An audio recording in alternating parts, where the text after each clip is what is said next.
Be sure and tell them Large Marge sent ya.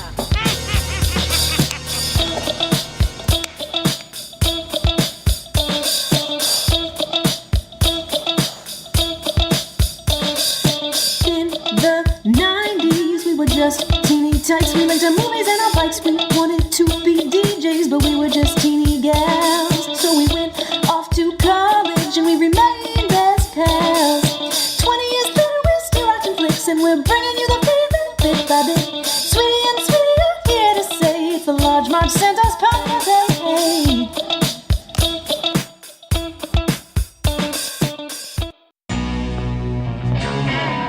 If you really wanna know what I want in a guy, well, I'm looking for a dream on a meat machine with hell in his eyes.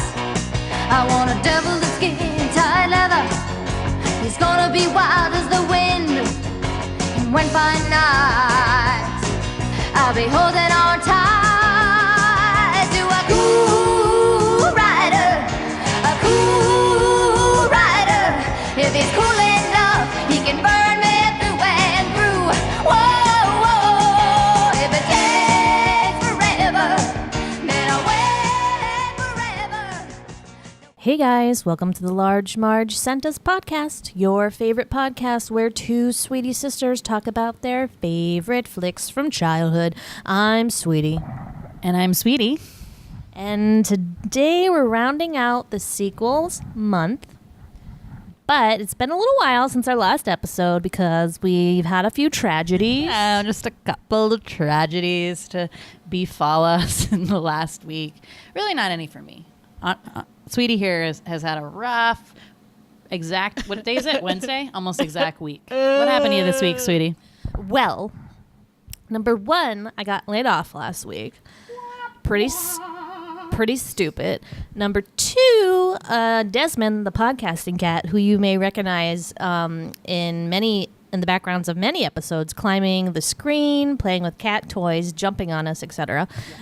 He took a little spill off the balcony, landed 2 stories down, fractured his femur, and had to have it amputated. So His leg. Not Yeah. his femur amputated. whatever, same thing. It's a leg.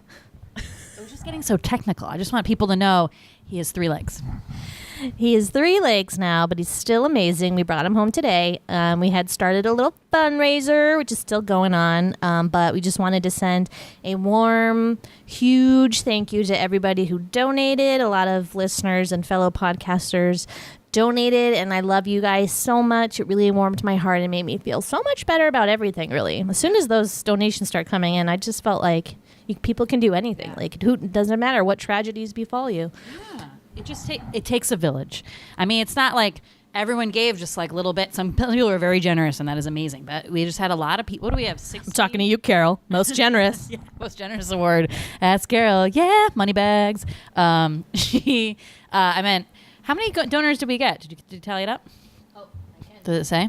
Yeah, I mean, we had like a good amount of donors and people we didn't even know. 70 donations. So it's like, I'm telling you, when you see those GoFundMes, like, just give a little. It helps so much. And Andre now didn't have to pay any of the surgery out of her pocket, which she couldn't anyway because she didn't have any money. So that really helped out. So again, thank you guys so much. You are awesome. And because you are awesome, we decided to do the worst movie ever today for the podcast. It is Grease 2. And I just want to say that a lot of people like this movie, but not in they recognize it's a bad movie, but they still show fondness for it. So I just want you to be like respectful of that. No. I'm totally going to shit on this movie like it is my job today. Because I do not hold the fondness for this that other people have. I think this is the second time I've seen this movie, maybe third. So I know it is different for you. So you'll take that perspective, and I'm going to take the I hate Adrian Zmed perspective, because that's what I'm going to talk about. Just forewarn. Cool. All right, so let's get it started. It's time for the Sweetie synopsis. Yeah, Sweeties. Say something witty. Oh. You always say the witty line. I'll be your girl for all seasons. Thank you. Stephanie something with a Z. Can never figure it out. Why are those Z names? Zuko, Zigarelli, Zanata, Zuko. So Stephanie's last name is Zigarelli. I think so. Or is that Adrian Zmed's name? No, that's Johnny. Zuccarelli? Johnny Zimbino? I don't know. Anyway, so school has begun again at Rydell High. We are joined once again by the Pink Ladies and the T-Birds, except there seems to have been a real decline in status. Losers. I'm not naming names here, but Johnny whatever is a real loser. Yeah. Everyone is just, these are the B T-Birds and Pink Ladies. And it's like hard to figure out what, I think it's like just a couple years later because like Frenchie is like comes back and she's like going back to school because she wants to be like a beautician. Make her own cosmetic industry. So she didn't like, I guess she didn't graduate. I thought she graduated. Yeah, she dropped out. No, but she goes to the party at the end. No. She does. Frenchie did not drop. She dropped out, but then she came back in. Remember, because she was like a beauty school dropout. And so remember, they're at the dance, and she's like, "I'm so glad you came back, like French." So I don't know what that's up with. Anyway, so it's a couple years later, whatever. But yeah, these T-Birds are fucking bottom of the barrel. They are just toe up, bad stock. The girls are okay, but like they're kind of losers too, except for Stephanie, which just seems out of place because she seems really cool, and she has a job, which makes me think she's like really cool. Totes. So the main thing is that a feller from Great Britain who is Sandy's cousin, although he is British, but whatever. British cousin if you live in Australia? I don't know if you can have a British cousin if you live in Australia, sweetie. Why don't you tell us more about that? Of course you can. What if like her dad is British and grew up there and then moved the kids to Australia? So only Sandy is Australian, but her family is British. Hello? I guess it makes sense. I just always... Colony. It's not like it's like, oh, like I'm Australian and this is my cousin from Mongolia. I just always thought he was supposed to be Australian when I watched this when I was younger, so I was just surprised once again. So Michael is his name, and Frenchie is his friend, just like she was Sandy's. I thought you were going to be like, Michael is his name, being a nerdy loser who wants to get a motorcycle is his game. Okay, don't rush ahead in the plot. We don't know that yet. So Michael comes to town and immediately has the eyes, has the hots for Stephanie Z. So forget her last name again. It's not important. Let's just call her Stephanie or Steph. So he tries to woo her and she's all like, no, bro. Like, I only like bad boys. I want a cool rider. And she sings this embarrassing / awesome song called Cool Rider, which we'll sing in a minute. And he's like, okay, fine, I'll get a motorcycle. So Michael makes all of his money by writing everybody else's school papers and charging like $5 for each one, which is a lot of money in 1961. So he quickly makes enough money to buy a motorcycle from the junkyard and fixes it up. One problem. What problem? He doesn't know how to ride a motorcycle. So there's a couple amazing montages of Michael learning how to ride a motorcycle with like falling down a lot. He's trying to learn, like teach himself tricks. All this like kind of like wah wah music, like or maybe it's the Cool Rider music. It's like instrumental, like Cool Rider. It's like he's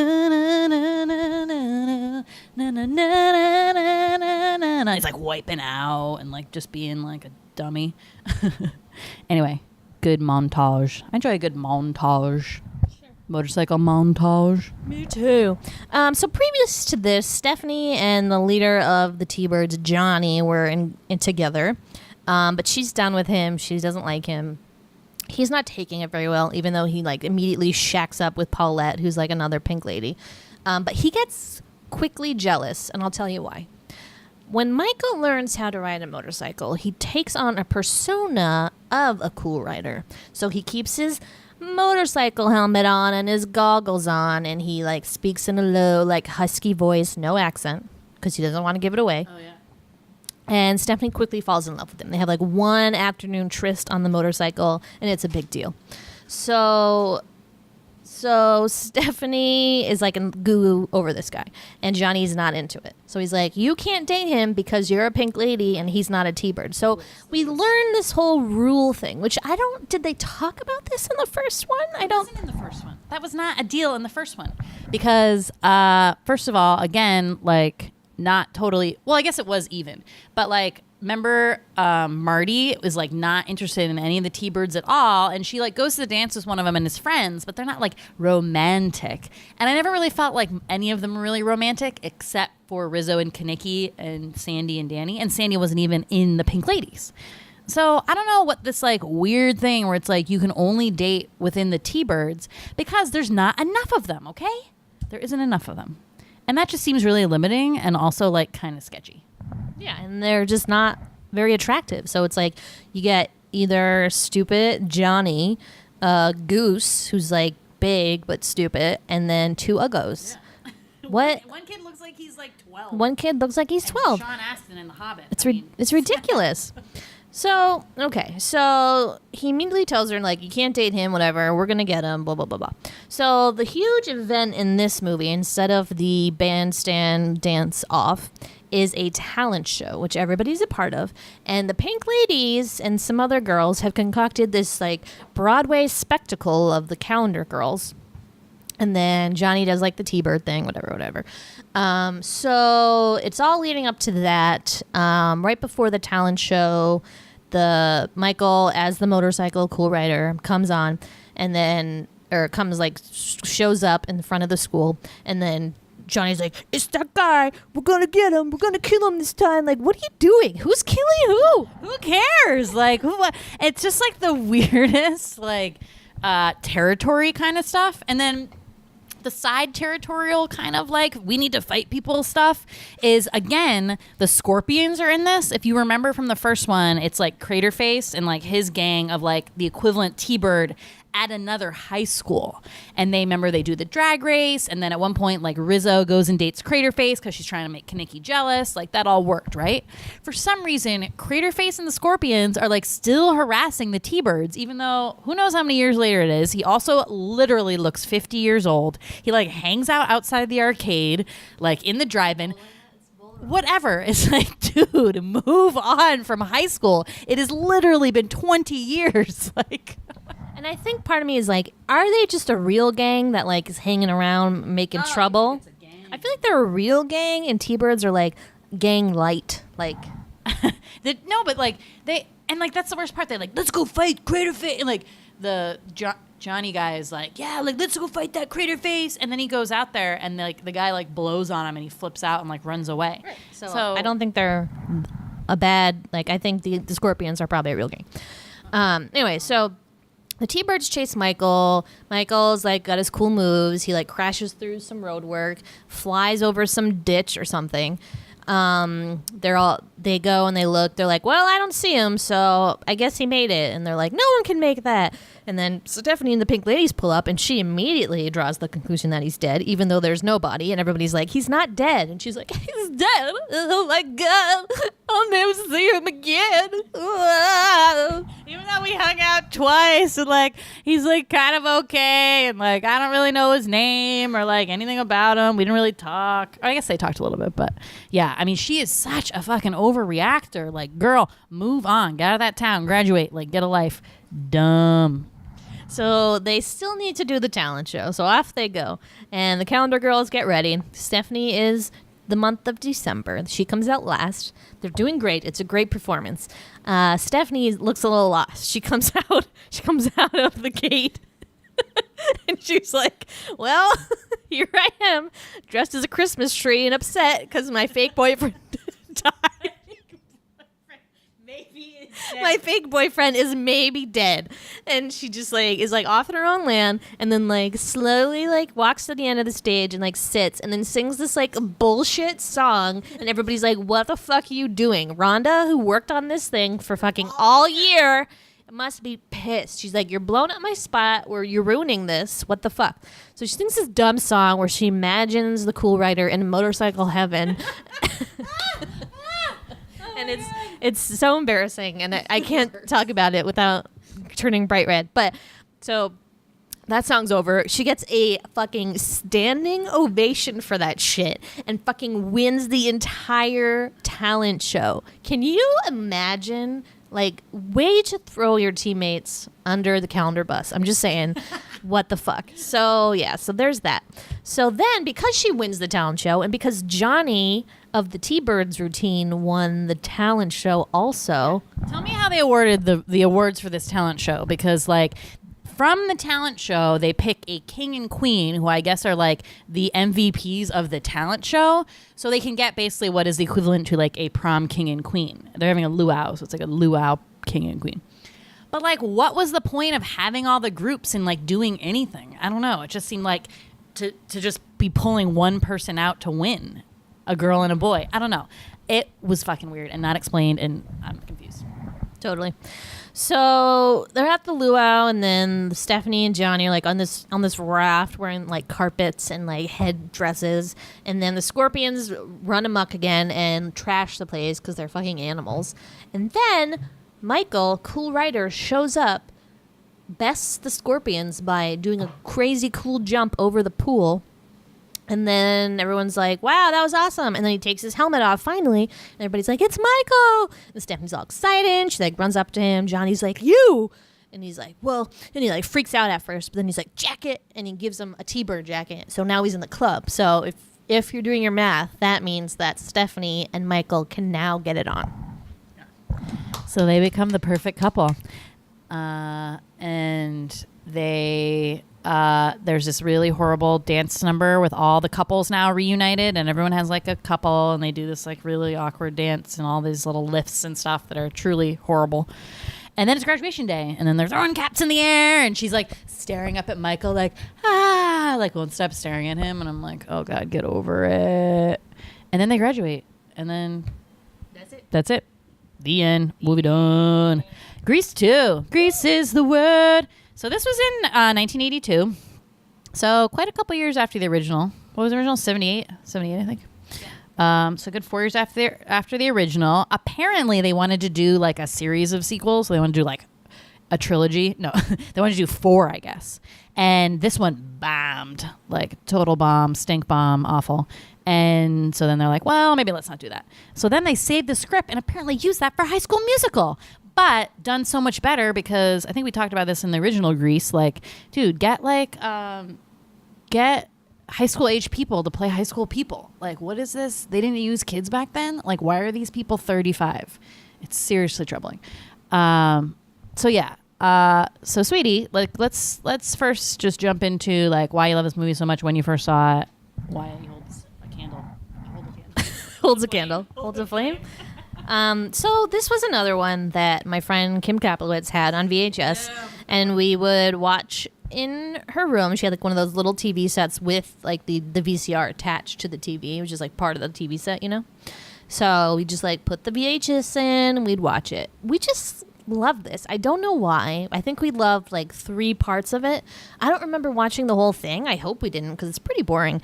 And It is boring. It's long. It's almost 2 hours long. It's almost 2 hours long? Fuck. Well, 12 minutes? 112 minutes is...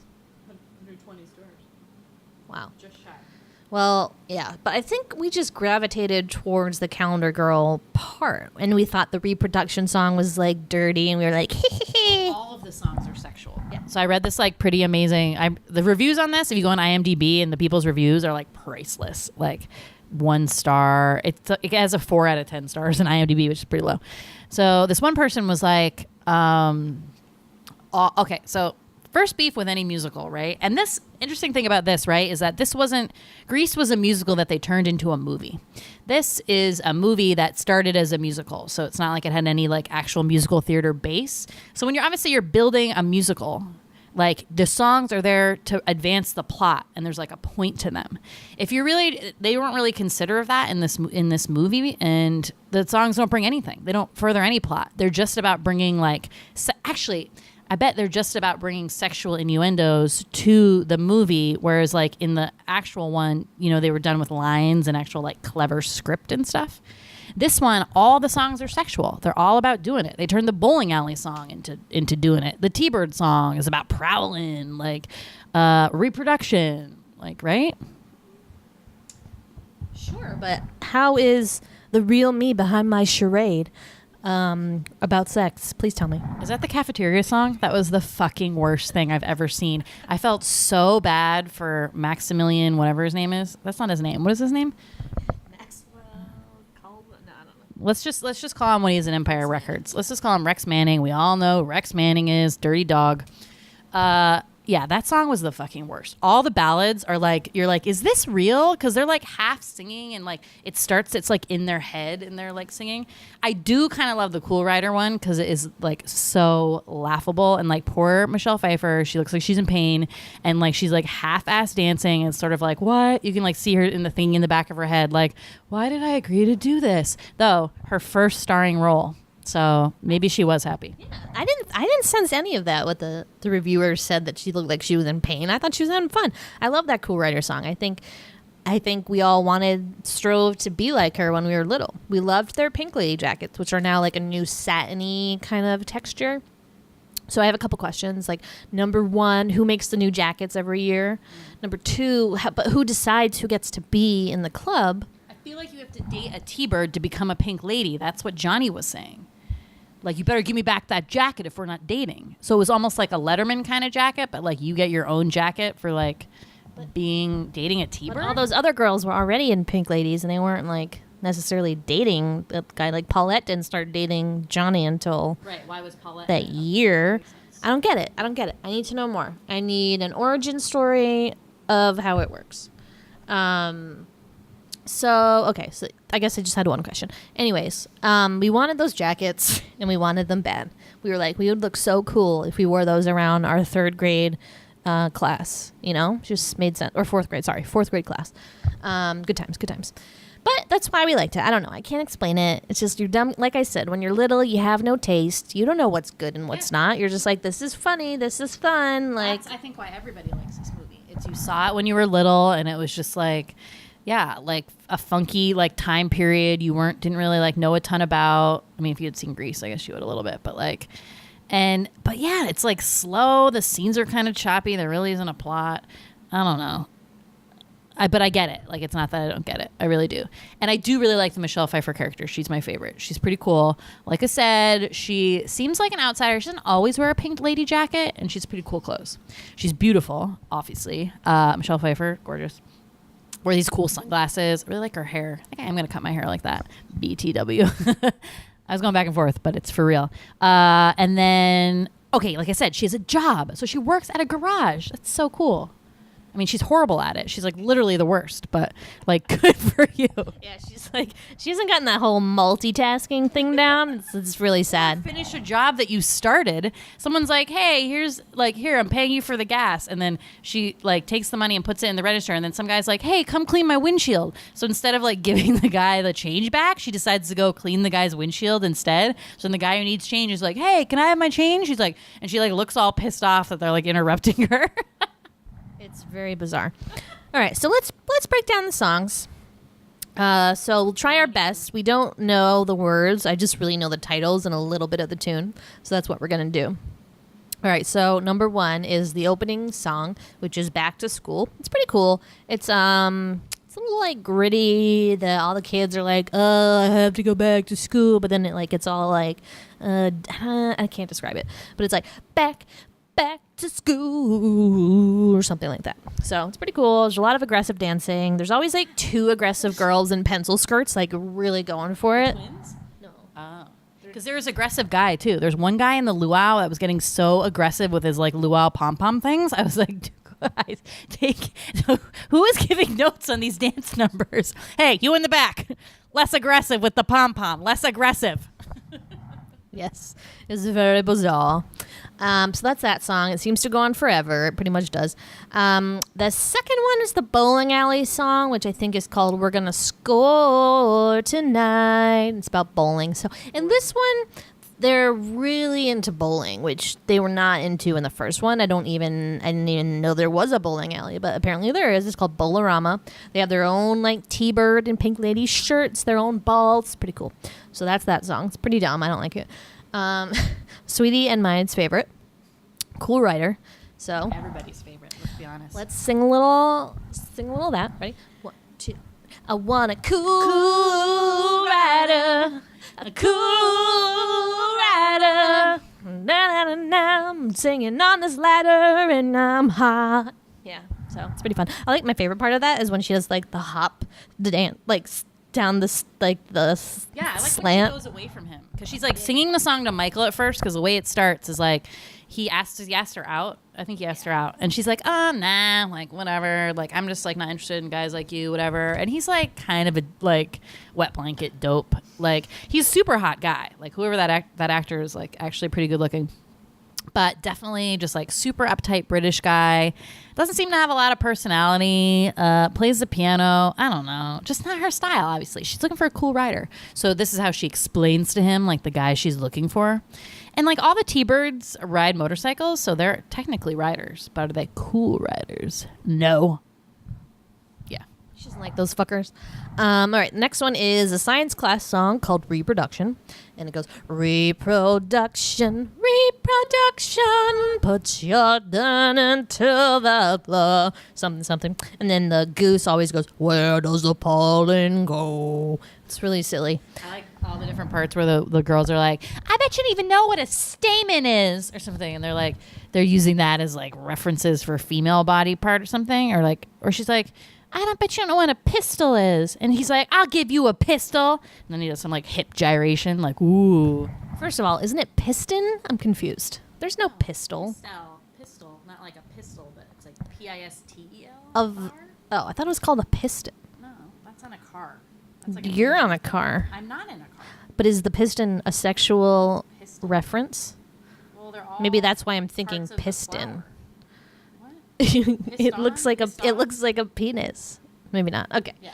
Forget it. Anyways, so the next one is when they're in the bowling alley and then Michael goes by on his motorcycle. It's called Who's That Guy? I forget the tune of this. Who's that guy? No. That's Who's That Girl, Madonna. Well, anyways, dumb song anyways. And then this one of the fellers, I forget what this T-Bird's name is, but he and Rondo are like together and he wants to have sex with her, obviously. So he rents out Michael's bunker where he does his homework and is like, can I use this? I don't know. No questions asked. Like, I just need it.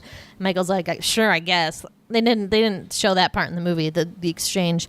So then he brings Rhonda down there and he's like, look at this bunker, like we're stuck in here now. And then he has his buddies making like the siren, like the Cold War, like the bomb sirens going off. And he's like, we're stuck in here now. We have to do it. Let's do it for our country. The red, white, and the blue. And then they find, there's like all this gear in there, like a soldier helmet, a nurse costume, bandages. So he pretty much coaxes her into having sex with him because there's a fake bomb. Yeah, but she didn't think that's what, when he was like, let's do it for our country, I think she meant go to war. Like she thought he was being like straight up patriotic. That's why she's like, yes, let's do it.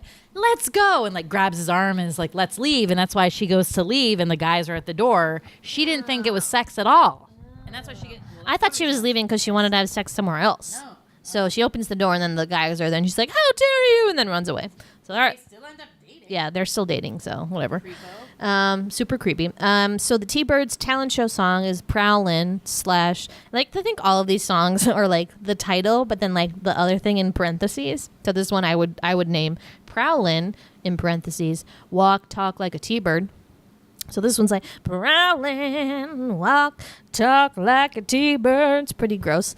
Just about how they like scam on ladies and like try to get them, whatever. Nothing new there. Michael's Cafeteria song, The Real Me Behind My Charade, or something. The Pink Ladies talent show song, which is my favorite song. And it goes, I'll be your girl for all seasons. Na, na, na, the spring and fall. We'll burn it to the other.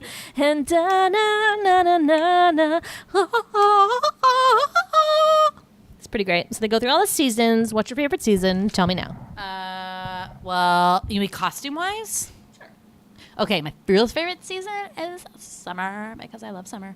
My favorite season in the Calendar Girls seasonal wardrobe would be...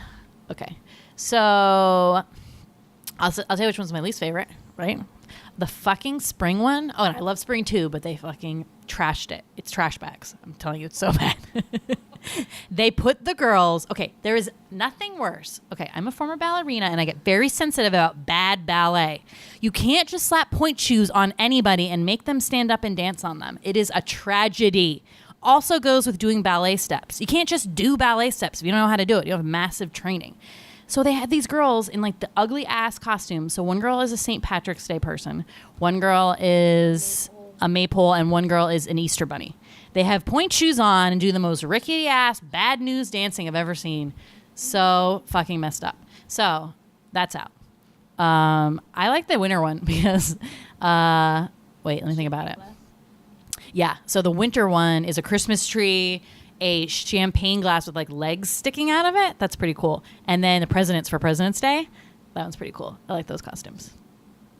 What was summer? Why wouldn't they do Valentine's Day for February instead of President's Day? Well, they wanted to be like funny, like, I guess. a George Washington or Uncle Sam thing. I like what's her face? Paulette's summer wedding dress. It's just basically a corset with some veil thing and then like a giant wedding ring hat. It's pretty cool. There's also fall. There's a skeleton for Halloween. I don't remember what September was. You didn't want the catcher's mitt one? Oh, the catcher's mitt. Wait, what season was that? Summer. Baseball? Which month? Oh. June? Well, the summer ones are like not defined. Like those are just like themes of summer. One must have been, was one 4th of July? Yeah, one was 4th of July, so that was July. Well, what is the wedding month? June. Must be June. Everyone gets married in June. Yeah, okay, June. Yeah, okay. That makes sense. So baseball, August was like this girl had this like giant catcher's mitt hat. It was pretty great. But Fall ones were cute too. ugly tree, skeleton costume, and then Thanksgiving I guess. Interesting. All right. So that's that show. Still my favorite song. I like it. And I just want to say that like nobody else had a production level. Like who made those sets for them? What? What was the one guy who just was like singing a horrible song in front of the curtain? That was bizarre. No production value. Yeah. I mean, you don't see like a lot of the groups, even though I guess everyone in the class had to do it because they didn't have enough acts or whatever. But I wish they could have like done smaller samples of the other acts. You know what I mean? Instead of like long ones. I mean, you don't see all of the T-Bird ones because they like randomly do like show the rehearsal version where it's like girls in shadows and like the checkout. I only remember one line from that song. It goes, "There's a lady butcher and she has good tongue. She gives good tongue." Like what? What? Who is a lady butcher? Hey, I'm sure there's plenty. She's serving up cow tongue. 1961. Whatever. All right, so there's that. There's the Motorcycle Heaven song. Also forgot how that went, but there's like a dialogue part in the middle of it that's very embarrassing. It's like Stephanie, don't worry, I'll always be with you. Like, yeah, because he's not fucking dead, you dramatic TWAT. I wasn't ready for it. Okay, so Motorcycle Heaven, also called Turn Back the Hands of Time. But I'll call it Motorcycle Heaven because that's obviously a better name. There's the Rockahula Luau dance, which is basically we go together like this one's like Rockahula Luau, Rockahula. It's kind of a tongue twister. It's hard. You try. Rockalala Luau? I don't even know what it is. Rockahula Luau. Rockahula Luau. Rockahula Luau. Rockahula Luau. I should be in this movie. I'd be doing that. You could be the aggressive pom-pom dancer. So there's that one. And then the last one's like, We'll Always Be Together, which isn't that the name of the Always Be Together? I mean, what is this about? What is this about? Did they put any creativity in this at all? I mean, I know we talk about sequels having the same beats, but like some were like so obvious and dumb. They even like use the same joke slightly modified in the beginning. In the first Grease, remember, they do the ding dong, and they do that, a little variation on that, and it's the principal being like, oh, have a good year at Rydell. And then she does this thing where in the beginning when she's like, talks about being an athlete and signing up for sports and whatever, and she's like, if you can't be an athlete, be an athletic supporter. And then everyone's like, ah, ha, ha. So this one is about being in band and playing an instrument. And And she's like, join the orchestra. Don't play with yourself or something like that. So it's like a masturbation joke. Like, I'm like, come on, get a new joke. Write something new. Well, they tried a new joke in the form of this teacher who apparently had a mental breakdown and came back to school and is like trying to swallow pills and is like shaking. And you're like, dude, what is up with this guy? It's just sad. I know, it's inappropriate. He just collapses all the time. It's like heartbreaking. So Looks like Bernie, like from Weekend at Bernie's. Like, not the actor, but just like he's like a walking like weird. I think he looks like Ben Stein, like just a little bit in Ferris Bueller. But yeah, so a substitute teacher comes in to replace him for most of the movie, but then he comes back at the end for the Rock a Hula Luau, and the principal's like leading. She's like, "You're right. Your doctor was right. Coming back to school was a much better choice than being in a mental institution." As he's like still shaking and like walking into the pool and then basically drowns, and then later he's like standing by the punch bowl and just like passes out. What? So weird. Weirdest joke I've ever seen in my life. So there's that. They try to do some like, I feel like everybody is like a bizarro version of somebody in this movie except for Stephanie maybe. She's Bizarro Sandy. Bizarro Sandy at the end only. She's bizarre. Well, so they tried to do a thing where they reversed it. So like Sandy becomes Michael, you know, the Sandy character becomes the man, and then the cool character is now the woman. However, it's not like totally like that the way they play it though, because it's like, it's not that Sandy wasn't like, I don't know, it's not that Sandy wasn't like too not cool enough for Danny. She ends up changing for him at the end, which we kind of like hate, but they still dated for like a while. He didn't not want to date her. Remember? They just were like really different. But yeah, so that's like the Bizarro. So then Michael is Bizarro Sandy too then. Oh, that's weird. Yeah. I get what you're saying. So then Danny is fucking like Johnny. Ooh, okay. Can I do my rant now? Yes. Okay. Keep me to like 1 minute on this. Ready? Okay. So this actor, Adrian Zmed, I don't know what else he is in, is the new Johnny character, right? He is like about as uncool as it fucking gets. Danny Zuko is like a cool fucking guy. John Travolta played that like so cool. It's amazing. Like that guy was just always cool. Remember? Like it was just cool. He just looked right. His like just had the right hair. He did everything. This guy tries way too hard. His little pompadour, way too high. His collar, way too pop. He has the weirdest body I've ever seen. He has this like very big, broad shoulders and he's tiny, tiny little waists. He can sing and dance probably the best out of like most of the people, but it's like way over the top. And it's not cool and he looks like he's trying too hard. It like blows my mind. I cannot stand that guy. I cannot stand that actor. I'm sorry if you ever listen to this podcast, but I do not like you. What did I hit? 40, 50 seconds. And he's like super jealous creepskate. Like, can you tell somebody, someone breaks up with you and then they're like, wait, you can't date anybody else. Sorry. Oh, by the way, give me your jacket back. Like, what is this bullshit? Time's up. All right. Good rant. Good. That's Rants by Sweetie. Sweetie rant. Yeah. Okay, yeah. So there's him. There's like obviously the little Davy guy is like supposed to be like Putsy. One of those guys. Sonny is Goose is looks like Kaneki. He looks like him. He's not really acts like him. I mean, he kind of does. I don't know. There's just a lot of. Them too. They don't match up with the other T-birds because we're there. No, there's four. There are Four. 5 T-birds? 5. What are you talking about? 5 T-birds. There's only 4 T-birds. No, there are 5 T-birds. That's why there's yeah. Okay, so now we get it. That's why we're confused. All right, that makes sense. Okay, so yes, there's that. Let's see what else. The Bizarro Patty Simcox is like 2 twins with dark brown hair who only wear identical outfits because they're twins. They're annoying. Way too much of them. Way too much of the twins. Yeah, we don't need them. Scene and you're like, you're not funny or entertaining or anything. Like, I don't know what the point of that whole part was. I mean, they could dance pretty well, I guess, but and they were just, I don't know. So who are the Bizarro girls? So we already said it's the Sandy woman. Rizzo is, but maybe Stephanie is kind of the Bizarro Rizzo too, right? So then Paulette is Marty. Rhonda is, yeah, these don't match up as well. One looks, wait, the one with the glasses? No, it doesn't really look like anybody either. And she's like barely in it. Yeah. Yeah, forget it. Forget that. And then there's a weird little sister who Sweetie thinks is in high school, but I don't believe it. She's just always around. I think she just ditches her school and like comes to hang out with them. I'm not sure. She has a skateboard though. That's pretty cool. So yeah, there's that. I guess the question on everyone's mind though is, do you think they make it? Do you think Stephanie and Michael make it?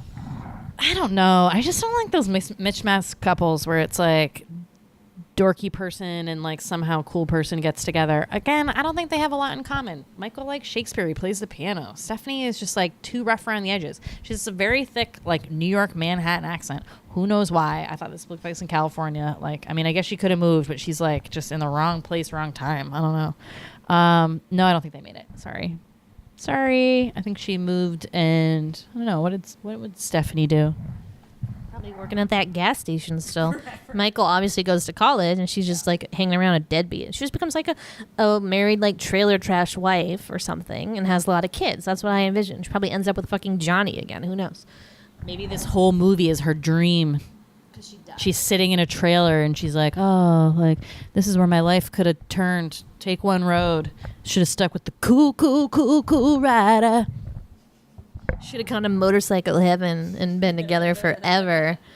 For the turn back the hands of time, be together. If I could turn back time. It's a much better song. And okay, all right. So, anything you would like to discuss? I didn't take a lot of notes. Oh yeah, I took a bunch. Okay. Bad ballet, check. I would say I hate like when the main people can't dance. That's so annoying to me. I feel like in the original Grease that was like kind of like that too, but they didn't really like make them a focus. They made the main people here like a little bit too much of a focus, and they really couldn't dance, and that was like super awkward. The rest of the dancing was actually pretty good, despite the very aggressive people. Like I thought the bigger dance numbers were like decent. The romance setup was like bullshit. Again, like we said, they like barely spent any time together. And they're like, or they don't like explain it that much, like how many times they hung out or whatever. It was just like way too speedy and like dumb. No one can sing. Really awful singing. I mean, I guess maybe the original Grease wasn't the greatest either, but it just like made it work because they were like charismatic and like good characters and like, I don't know, you cared about them. Talent show reminded me of Mean Girls. Anyone? Just remind me of that. Weird Little Sister, check. T-Birds Are Busted, check. Fun fact, Judy Garland's daughter, not Liza Minnelli, but her stepsister, is in this. She's the blonde one. Wow. Yeah. Cool. Right. She's like kind of a horrible voice. Feel bad for her. And then Christopher McDonald is like the kind of Kaneki-ish kind of one. And if you remember, he's in Happy Gilmore as Shooter McGavin. Shooter. And he does that line where he's like, I eat turds like you for breakfast. And Happy Gilmore's like, you eat turds for breakfast? Like, ew. It's like the only funny part of that movie for me. Not a huge Adam Sandler fan, to be honest. TBH, if you will. Yeah, that's all I got. Yeah, that dude's in a lot of movies. His IMDb is like over hundreds and hundreds of spots. He's in a lot of shit. Yeah, I've never seen Happy Gilmore. The only Adam Sandler movie I really like, two, is The Wedding Singer, and I do like Big Daddy. I'll say it. But I know you went on a horrible date with that movie and you hate it because of that, but whatever. I still enjoy it. So that's that. I don't really have anything else to say. Oops. Not a great movie. I see why I liked it when I was little. I get why people still have like a charm. I feel like it's like one of those good bad movie kind of things, totally, where you just like make fun of it with your friends and it's fun to make fun of together. It's not something you sit down and are like, I would love to watch Grease 2 right now by myself. But I feel like if it's on TV, you're like, I'll keep this on, like I'll watch it and reminisce and laugh like you said and like sing the songs. It's entertaining. It does not as one my favorite IMDb review of this said, this movie makes the original look like Gone with the Wind. a masterpiece, which to me it is. The original Grease is fucking pitch perfect. It's so good. It's not the movie Pitch Perfect. Don't confuse the two. It's so good. And yeah, this one's trash. And I feel like, I don't know. Our whole month was based on sequels. And, are they worth it? I guess is what I want to ask at the end of this month. We're nearing it. We might fit in one more movie and do it. I think we will. We'll be able to do it because we want to do My Girl too. But, sweetie, let me ask you the important question. Is it worth it? Well, the ones that we like are, I still like Wayne's World 2, obviously we love. I still stand by the fact that Look Who's Talking 2 is a great movie, whatever. The other ones, not so much, but you still watch them when you're little and you just have a weird connection with them. I can't explain it. And My Girl 2, I think, is a very good sequel as well. That's a great sequel. So That's just a decent movie. That's a decent movie, so we'll talk about that. I'm glad we're ending with that one. Me too. I'm glad we're ending with it as well. So cool. All right. So thanks for hanging out with us tonight. Sorry if our sound's a little stanky because I lost my work computer when I got laid off. So we lost our podcasting program. Is that your laid off voice? Because it's like kind of amazing. Keep going. We lost our podcasting program and we have to use Swedish computer. We don't know how to load the program onto a Macintosh. So we have one microphone like the old days. The good old days. So if you hear a weird voice in the background trying to say a joke, it's Sweetie not talking into the microphone. Because you hog it, you bastard. Hog it. You have to wait to talk until it's in front of you. You can't start your joke until the mic. But that's my jam. Well, work on it. My jam, Councilman Jam. Anyone watch Parks and Rec? Councilman Jam, 2 M's. A delightful show. Anywho, thank you, as always, for listening. Please find us on Twitter. Follow up on the Desmond, the now Tripod Podcasting Cat. Tripodcasting Cat. Yeah, that's the name. You can follow his updates on Twitter, as I'll post them. That's at the Sweetie Club, by the way. And on Instagram at Large Marge Sent Us. Thank you for listening. Bye.